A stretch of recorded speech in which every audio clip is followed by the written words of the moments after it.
विश्वचषक स्पर्धेतल्या नॉकआउटमधल्या पहिल्या विजयाची नोंद केली। अन्य एका सामन्यात कोलंबियानं घानाचा 1-0 असा पराभव केला। मुंबई आणि ठाणे जिल्ह्याला संध्याकाळी 4 वाजेपर्यंत अतिमुसळधार पावसाचा इशारा दिला आहे। आवश्यकता असेल तरच नागरिकांनी घराबाहेर पडावं असं आवाहन बृहन्मुंबई महानगरपालिका प्रशासनानं केलं आहे।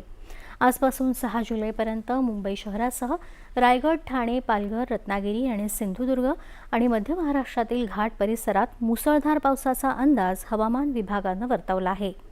तसंच मुंबई, ठाणे, पालघर आणि रायगड जिल्ह्यांना तर नाशिक, पुणे आणि सातारा घाट परिसरात आज अतिमुसळधार पावसाचा रेड अलर्ट जारी केला आहे।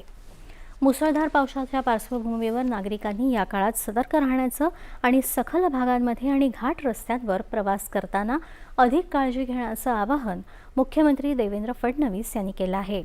आपत्कालीन परिस्थितीत स्थानिक आपत्कालीन क्रमांकावर संपर्क साधण्याचं आवाहन राज्याच्या आपत्ती व्यवस्थापन विभागानं केलं आहे।